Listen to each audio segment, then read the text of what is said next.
just popped down the road from Doug's workshop to meet up with Hayden. How you going, Hayden? Nice to meet you, mate. Good, thanks, mate. We're very lucky to meet Hayden down at Highlands Motorsport Park, and you've been racing all day, haven't you? Yeah, we've been out on the track here at the racetrack. Obviously, at our front door with the TCR car. So we've got a bit of racing coming up with us over the summer. So we're just fine-tuning it and shaking it down. So for those who don't know you, what do you do? What's your role in motorsport industry? Well, look, motorsport's been my life since I was a kid. Started in Go Karts when I was 6, and obviously been in the World Rally Championship for the last 5 or 6 years. And now back here in New Zealand, we've got our own base here. We've got a business here with 7 or 8 people. Focusing on developing technology in motorsport, but also we're the official Hyundai New Zealand motorsport team, if you like. So we've got the race car, we've got the rally car, we work with their performance cars, and then of course we've got the new EV project as well. So basically putting the building blocks in places here that we want to be the leading motorsport team for Australasia and take what we're doing to the world in the next sort of 5-10 years time. That's pretty cool, eh? This is where it's all starting. Nice clean facility. Yeah, wow. It is very impressive. Almost, everything's got to be clean. So. Yeah, when it comes to workshops, man, I don't know. Our workshops. You use them, they get messy. dirty, but just got to clean them afterwards. That's a big thing with the boys, mechanics are always busy in that, but you got to keep telling got to have a clean environment, when you're working in a professional outfit. So. Yeah, it's a bit harder when you've got rally cars too. Yeah, that thing's very impressive after just looking at that not thing. Not so easy to keep them clean. Let a hose off afterwards. Need more than a hose sometimes. So very cool, very cool. Yeah. So this thing, Hyundai is obviously your partner. What's involved with this car exactly? It's very serious. Well, this is something we've only had for the last maybe 6 months. Circuit racing is relatively new to us. We're obviously predominantly a rally team, out in the forest, on the public roads and on the gravel. So this is just another, I guess, avenue to develop our team in a different motorsport format. It's great for Hyundai. Circuit racing is great for hospitality, bringing people along, looking after it. But this is all very new to us. I just did my very first race meeting today with cars on the track around me. Yeah, okay. I'm used to being on my own, so it's quite daunting when you've got cars very close to you. And I heard you hopped into a sprint car the other day for a bit of fun. Yeah, I love driving anything. So the sprint car was a lot of fun. I do a bit of stuff with the buggies up the hill. We've got this buggy, we've got the rally car, the race car. So I'm running out of things to actually start doing motorsport wise. So anything that's got a steering wheel and 4 wheels, I'm always pretty keen. That's it. So this thing looks pretty serious. Where does this thing come into play with motorsport? Well, this is very new. This is just the first one we've got in from Portugal. It's a cross kart powered by a Suzuki GSX-R 750. We're looking at importing these into New Zealand. So this is the first stages to see how interested people are.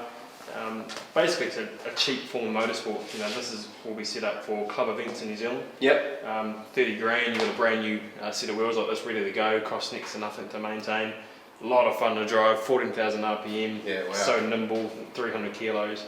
You can just throw it around. A lot safer than a motorbike, I suppose. Is this a dirt tarmac for all things? It'd be for anything. So we had it at the Speedway the other day doing demos. I think where it will really come into its element is on gravel hill climbs or sprints. But it can also do autocrosses, motorcarnas. So just tyre change, suspension, mods? Hardly even any tyre changes. Just send it? Exactly, just send it.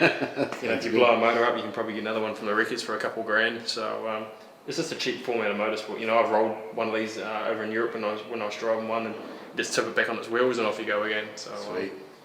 Motorsport needs to be cheap and affordable and achievable for people, and particularly in New Zealand. We're a small country, smaller economy, so it's harder for people to fund what is essentially a hobby. So I will say you've got an awesome car stand, and that's for sure. We've seen some pretty impressive workshops and some very impressive cars while we've been here. So New Zealand's for the size of New Zealand, it's got a lot going on. Cars here. We can see that now. Obviously, there's a WRC rally coming back to New Zealand next year. So there'll be one of only 13 countries in the world. Sort of showcases how passionate we are about motorsport. That's pretty cool. You mentioned EV before. Are we allowed to see the car? Or sure. Secret stuff? Or? There's not much to see at the moment. Okay, I've got that hiding around the corner. That's how to squeeze it up. So Hayden, this was a Hyundai Kona, an electric vehicle, SUV I think they are, but there's not much left of it now. But it is going to be an electric race car. Well, it actually started out as a brand new car from Hyundai that they gave us. So to strip it down and we're cutting it out a bit like a cheese grater at the moment to make it as light as we can. But this is the core thing what we're doing now. We're trying to produce one of the world's first EV rally cars. What makes this project very challenging is there's a lot of EV motorsport projects around the world. Some focus on range and distance, some focus on performance. Yep. The beauty of rallies is that we're trying to combine them. You know, we need the range for a whole day of performing, Yep. but we want it to be fast as well. So a lot of big technical challenges. This will be out and running next year for testing and developing, and then we'll put it up against normal IC cars in 2021. So you're gonna race against regular rally Yep. cars. The whole idea is we want to win a rally in the format that it is now against normal cars, and showcase that an EV car can be fast, it can be exciting. This one will make noise, so it's not going to be silence coming at you.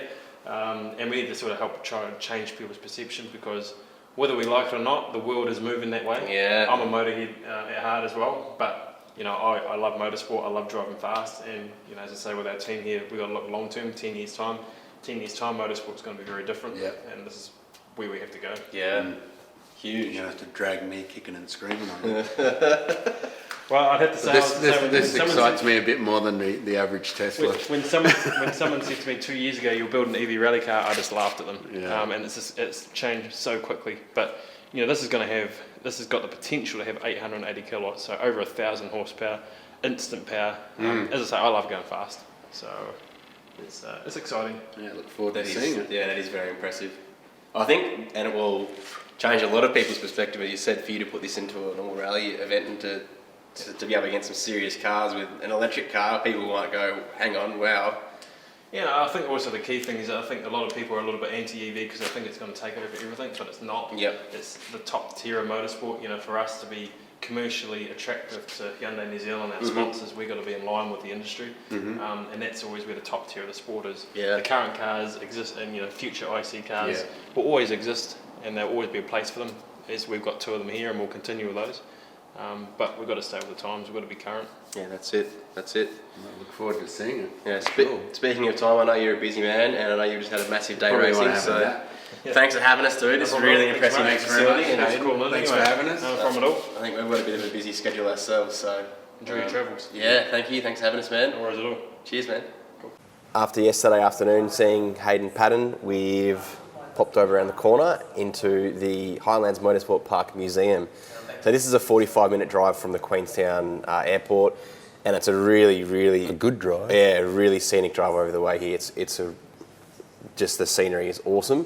I've been here before. I came here 2 years ago, and I think there's 2 cars here that are the same. So these are mostly owned by Tony Quinn, and other cars are who owned owns by, the Highlands Motorsport Park and complex. the other cars are owned by private members of the club here, so they can have them in the museum, and then also they move them around and take them come as they go. So just because you've been here before doesn't mean you shouldn't come here again. It's the thing. Really cool facility. Go karts and hire drives, which I believe you get the chance to go in a car. Maybe. God damn it. Behind us here, whose car was this again, Alan? This is Michael Schumacher's Benetton F1 car from 1991, so 3.5 litre V8 Ford Cosworth. I believe this was his first vehicle that he scored points in. So I don't know F1. I'm probably going to get yelled at because I don't. It was Michael Schumacher's car, so it's still special. Lots of very special cars in here too. So we're going to grab the camera. We're going to do a bit of a walk around. Let's have a walk around show and you guys. Pick which ones we want to talk about. This particular vehicle, which is a Ford of some description, or at least that badge is built to do Race to the Sky, which is, if most people would be familiar with Pikes Peak, it's basically New Zealand's version of that. If you didn't play Gran Turismo and don't know about Pikes Peak, if you haven't seen that video with that Peugeot in it, you haven't lived. So it looks a little bit like a Ford, I don't know, Sierra or something like that, but it's actually a full tube frame car with the engine in the rear. Pretty crazy looking thing. Didn't this go over to Goodwood Festival of Speed or something too, didn't it? I'll take your word for that. Oh, maybe so, yeah. Looks pretty wild, though. Is that an S14 Silvia? Oh. No, that's a Super Tourer. Ford Mondeo. So it's a Mondeo, isn't it? Yeah. Paul Radisich, which is one of New Zealand's motorsport driving legends. Familiar. Lots of little rally cars. Rally is obviously pretty big in New Zealand. They have a lot of crazy roads here, which is pretty well suited to Yep. the rallying game. Got some old school Escort rally cars. That's got a BDG engine, which is the same engine that Brian Hartley had sitting on his stand. I got a couple of photos of that. Pretty rare thing. Still our running the Instagrams. carburetors. This is actually road registered and legal here. I would imagine that would sound pretty wild going through the bushes at high speed. These engines are super rare. That's right. Is that right? It's pretty much a motorsport engine, yeah. So I think you can. Brian said you could actually still buy stuff for them, but I'm pretty sure it's going to be a bit more expensive than the average SR20. You've got to have the checkbook for it. Lotus Cortina, very rare and valuable vehicle. Sort of the pioneer of twin cam sort of motorsport engines. So Lotus built their own twin cam head conversion, carbies, all that sort of thing. This is still a 2-valve engine, but in 1964, I think. Yeah, that was a pretty wild thing. Very successful race cars. That is really cool, hey? I think this might be my favourite car here. I've had a quick look around. It's a Hillman Imp. Really? And it was actually driven by Jim Richards, who is one of my favourite race car drivers. He's an absolute legend of the game. Notably famous for telling the crowd that they were a bunch of arseholes when he won Bathurst in a GTR, because they didn't like the fact that a GTR was a much better car than all the others. Yeah, this is a pretty cool little thing. So it's a rear engine car. Lots of rubber. Sid Chrome sponsorship from back in the day, which is pretty cool. And it's a boxy little thing, just like my Datsun 1000 that I had when I was a tacker. That's a New Zealand drag car, Evo. There's no engine in it, though. It doesn't have any engine in it at present, but it's a GTR R35, it looks like a Mustang 2 or something, but it's probably not.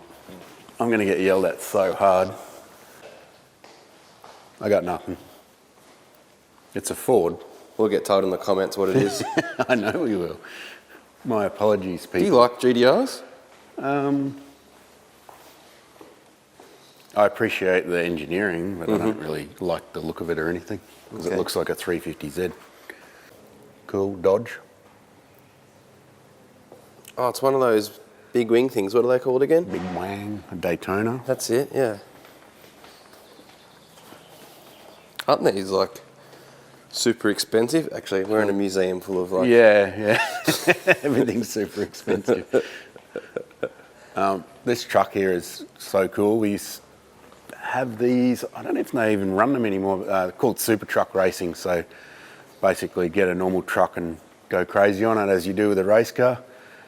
It's got a Cat C12 in it with twin turbos. I think it might be a ZF sequential shift trans, but they've actually moved the transmission about this far away from the engine to get weight distribution. Pretty wild things. Still, 5.5 tonne, 5,500 kilograms, that is. Lucky you've got something to read off there. When they fall off the track, there's a lot of dust. What about the Golf GTI, bro? Golf? Mark 1. That was here actually 2 years ago. I've got a soft spot for Golfs. I think a few people know that. I like these old Golfs. They're cool. My brother had one and let it rusted to the ground. I think anything after the 80s.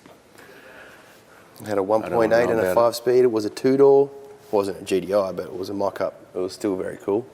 I reckon one of these with a VR6 engine would be nice. Supercars? We don't have much love McLarens, for Aston supercars, Martins. This thing looks cool. What is that? Mosler, I've seen one of these racing in Australia. LS7, 7-litre engine, transaxle, basically like a kind of looks like you could drive it on the road, but from what I saw, it's very much race car spec and not easy at all to drive, except for at high speed. GT2, is it? I don't know, all Porsches Read look the the same. thing. GT3RS, there you go. That would be cool to go for a drive in. Diablo. Very nice. All the cool stuff. Very, very cool. There's a quick tour of the museum for you guys. If you do come to Queenstown or around the area here in Cromwell, then you'd be stupid not to come and check this out, because there are some really, really impressive cars. We've been given the roundup because I think Alan's about to go and suit up and hop in a Something race car. of some description. I've got my vomit bag. I'm not jealous, by the way. Not at all. You always get to do cool stuff. I'm just at work all the time. Oh, always getting to do cool stuff.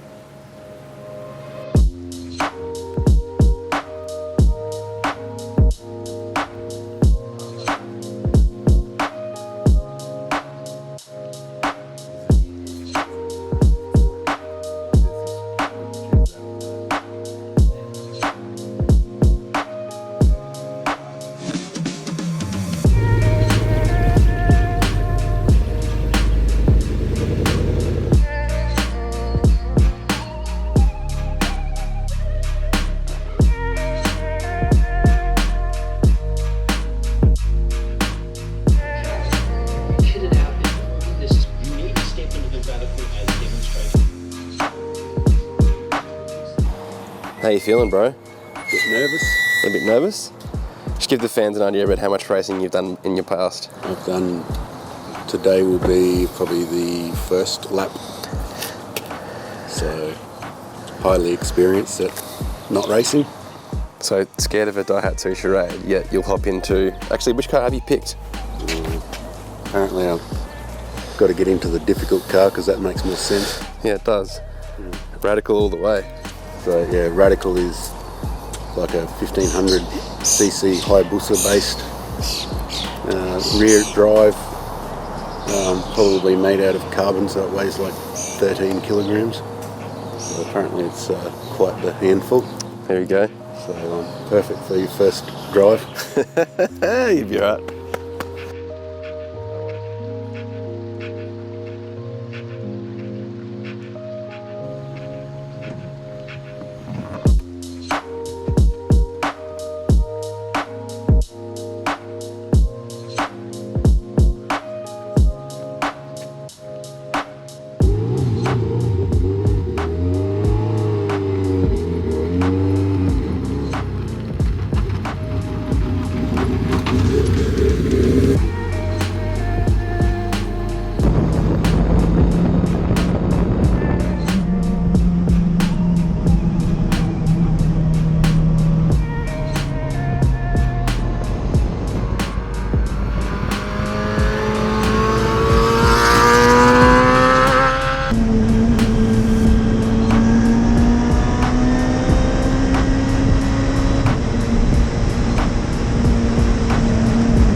Look at that, you're still smiling.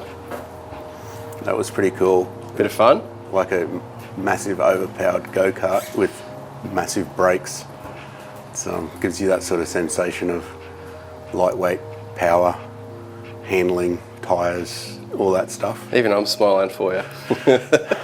Yeah. Was it scary or not? I did ask him how much it was worth afterwards. No, it wasn't scary.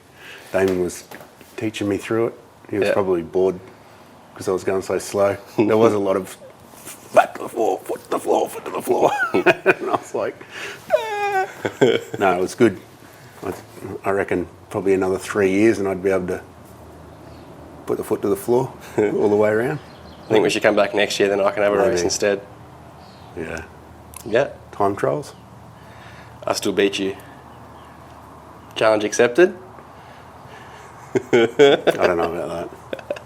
Have you got money to pay for it when you crash it? Not now, not at the moment. Maybe next year. So we're going to head out back over to the museum and jump in a nice little Porsche GT3RS that we've got out the front there, and I'll take Al for a bit of a hot lap around the track. This is the We Drive experience. So you drive is the you drive and we drive as they drive. So they've got this Porsche is actually just a loaner for the moment because they've got a Ferrari 458 GTB or something. Yeah, I think that's it, Some crazy Ferrari, but it's actually being serviced at the moment, which is a thing with Ferraris. So we just get to slum it in a GT3RS. There's also a Cayenne that you can have 4 people in the car taxi with the driver. Yeah, so that's pretty cool. Hopefully I won't have to vomit.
That was wild. Yeah? Yeah. Sounds pretty cool. Yeah, that's certainly an experience. That was, to be honest, that was probably more fun than driving the car. Really? The other car slowly myself. Just the speed and the cornering was just wild. Highly recommended. So Alan just got taken around the track in that, was it a GT3? GT3RS. GT3RS, and Paula has organised for us to come down and race some go-karts, which I'm excited about because I get to have some fun, and I'm going to smash you guys. You'll be slow. Challenge accepted. You weigh the most. Are you ready to get beaten? With what? You got nothing. Check it out, like doing burnout.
Winner. Well, what an experience this has been. I didn't even get to drive a car and I am ecstatic. I've just hopped off a go-kart, so I suppose that's part of it. I let you win just because I felt man. sorry for you. Come on. I was waiting for you and I still beat you. Number one, baby, number one. So huge thanks to Highlands Motorsport Park for having us here. The experience is just really, really cool. So you can either jump into a car and drive it yourself, and that's starting from $400, which is so cheap for the experience you get. Is it? Yeah. There you go, less than that. And then you can either jump into a Porsche and be driven around. They actually do group stuff too. I actually recommend that. That was awesome. In the Subarus, they do group purchase. You can jump in and do a whole group drive. Or if you're not into racing the cars, you can come down and race the go-karts, even just to check out the museum. Or why don't we have both? Have a coffee at the cafe is really cool. And as you can see behind us, just the gardens and everything is just pristine here. It's a really, really good facility. Very well presented. Lots to do. Yeah, definitely. Highly recommended for a motorhead, I reckon. First time he's driven a race car, now he wants to buy one. Should buy like one of those. I need to buy some glasses first. Yeah, true that. Again, thanks Damon to... didn't know that I couldn't see where I was going. Oh, really? Thanks to Highlands Motorsport Park, and thanks to our mate Nick for organising this for us too. He's been an absolute legend throughout this trip. We've got one more workshop tour to do, and we're heading up to Christchurch for that one. We've got a bit of a drive ahead of us, so we're going to hit the road, maybe stop in for a few lemon and powers. Is that what they're called? Lemon and pyros, L&Ps on the way at a few towns. But we'll see you guys up in Christchurch.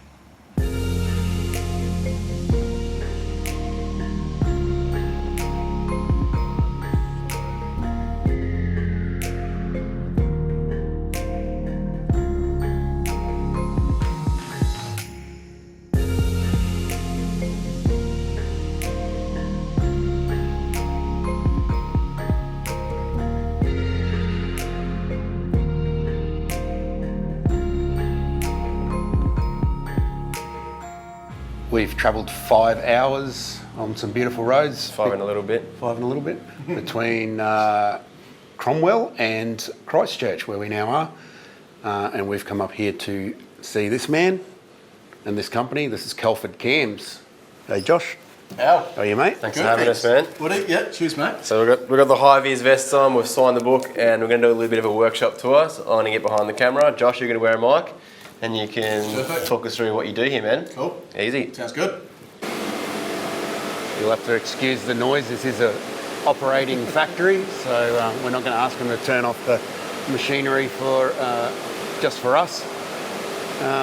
Show us around, Josh. Cool. All right. Do you want to look at some of the cars first, or? Yeah, sure. Sweet. So this is This is a subby, the Subby, as the New Zealanders would call it. Subi. So this is my bit of a rig. The car itself isn't the nicest looking, but it goes real fast. That's what we want. Yep, 100%. How much power does this thing make? It's making around the 600 horsepower mark at all four wheels. Still haven't turned it up yet. Just trying to get around the braking gearboxes and drivetrain parts. Subaru life. So yeah, no, we've just upgraded some bits and pieces, put a 6-speed gearbox in it and some billet axles. So try to take it back down the strip in January and see if we can run that mid-10. Sounds good. Yeah. Wild setup. Yeah, no, it's pretty cool. Sounds the part. What about some NA action? Yeah, No so turbos. this is the Kelford Honda. Currently sits at a 10.5 at 134 miles per hour.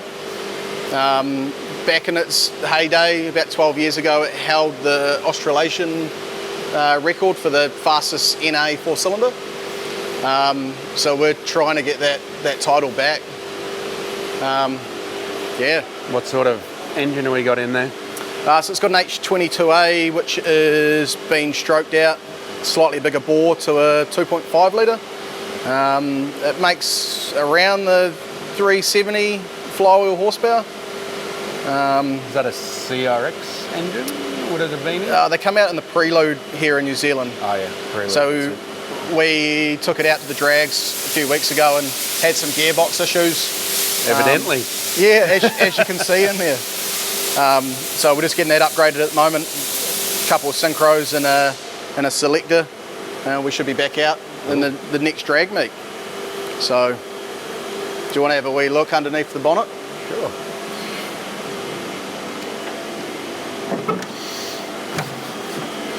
It's not all together. Can we have a peek under here? Yeah, why not? Might be a little peek. There we go, that's enough. So it runs outboard injection. Awesome for atomising fuel. Yep. So no stage injectors, just Outboard. It's all we require. how many revs?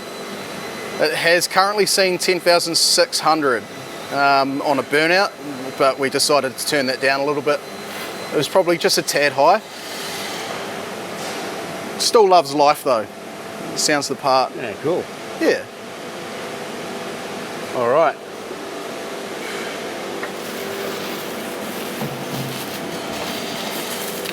Cheers, mate. No love for the barrow behind you, Al? Good old barrow. Everybody's seen barrows before.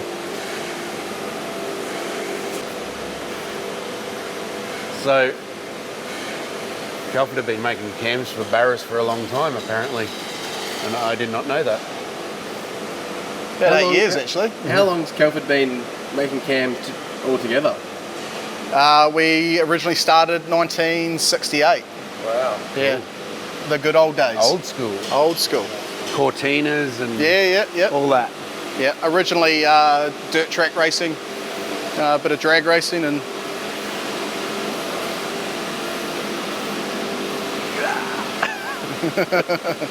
That's a big cam. So what's this bench full of here? this is our regrind. So we offer a service for instance, that's an Iveco,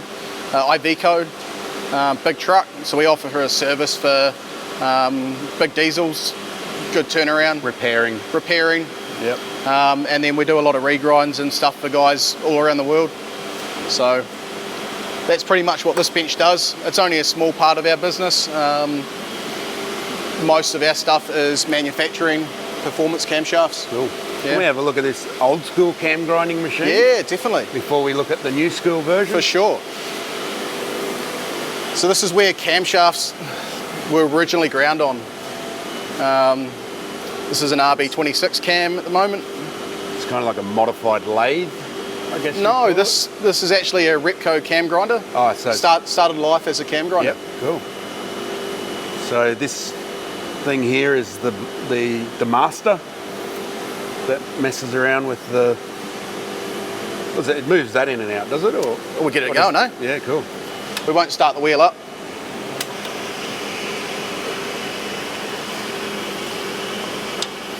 Pretty much like that. So when the wheel's obviously in operation, it does grind the cam.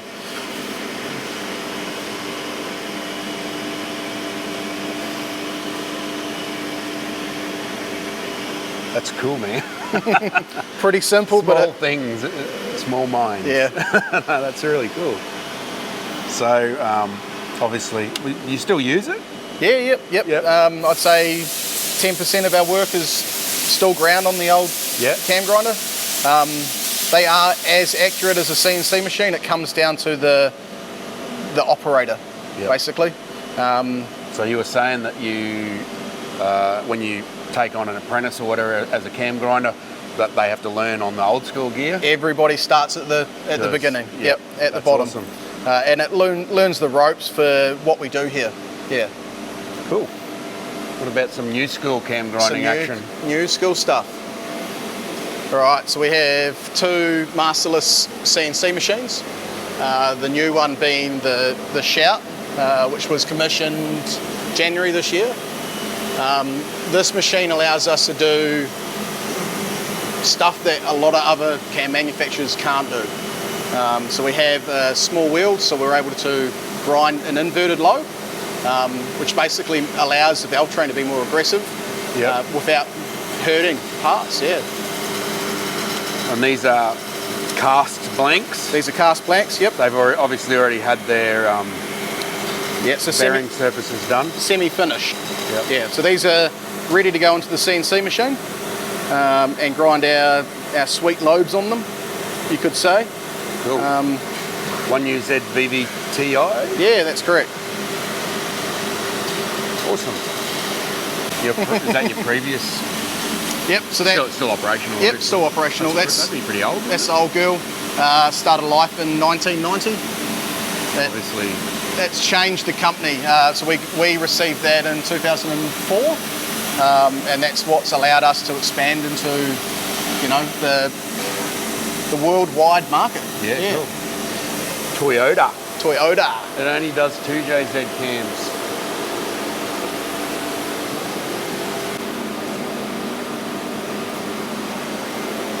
So when you say masterless, is that because you don't need, it's the CNC is controlling That's correct. the movement in and out? So the old machine we just looked at, that has a master that it copies on. This machine, we're able to design a profile, export it from our software straight into the machine, and we can grind that profile straight away. And you just need to use that block there to... Yeah, so that's positioning it so it's indexed correctly. Correct. Yeah, yep. okay. Yep. So phasing is correct. We have all our Excel files for the setup of each engine, and then we're able to load that into the old girl and push the go button. Cool. So this is What's happening here, Josh? this is post production. So obviously the camshaft, when it's in the CNC machine, has a steady rest against the centre journal. It just ever so slightly brings up a mark, so we're just removing that mark prior to the camshafts going through the Parko etch. So Parko etch is So the correct term is actually called Parko Lubrite, and it creates a surface etch which mixes with oil and gives us a real nice slippery surface. Yep. So reduces the chance of damage upon startup with a new camshaft? 100%. Yeah. And anything you're developing in the future that you can show us, or is there some secret squirrel stuff we'll let it know No, about? I'm pretty sure we can. We'll go have a look at the new Super engine if you like. The new Super cylinder head. Sounds good. I'm keen. Yeah. Cool. All right. Honda. I'm playing spot the camshaft to see how many I can identify by looks, which is, VTEC, yo. I'm pretty surprised how I can identify a camshaft just by looking at it. You're doing pretty well. It was a Holden 6 in the out the front earlier. 202 power. So this is the new Superhead, also a BMW engine. So 2020 B58. Very cool. Very cool. Thought log manifolds don't work, Alan. Apparently they do. So you got here a big chunk of steel, and then you've got a blank there. So Yeah, so this is our new development camshafts for the B58, which are about to release at PRI in December. Yep. Indianapolis.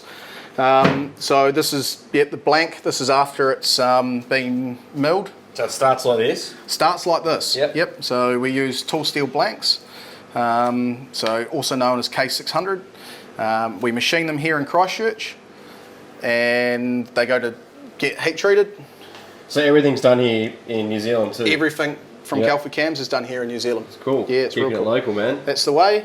Yep. So from then this stage, once it's all square and straight and stuff, Yep. what So happens after that? we send these to heat treatments, and Yep. they get the through hardening heat treatment process. Yep. We then grind the journals. We finish basically the camshaft, so it's ready to go into our CNC machine, and then we grind them into the correct profile. Awesome. And is that a finished one behind there, or is that a standard one? That's a standard camshaft. Okay, right, yeah. But you can kind of get the gist of it. Yep. Yeah, cool. That is really awesome, man. Very cool. Very cool to see one of these heads too. Yeah. I can claim that I've touched one. Tiny little valve springs and valves. It's a wild bit of gear. I think it's very impressive what you're doing here, man. It's really Cheers. cool that you're, going to these lengths and developing this kind of stuff. Is Yep. really, really cool. Yeah, we're planning to be first to market with this engine, and a few other US domestic engines Yep. at PRI. Awesome. Our video won't be out before PR. Maybe it will. When are we releasing this video? I don't know, you tell me. I don't know. How long did it take to edit it? I'll check with our head editor, head editing department. I'll make him do it. Oh wait, that's me. I know an engine that needs a set of cams pretty soon. These should do the job. Thanks, Josh. Cheers, Al. Awesome to visit. And that's just about all we have for New Zealand, because we're going to the airport right now to fly home. So goodbye 18 degrees, hello 40 degrees. Thanks for watching.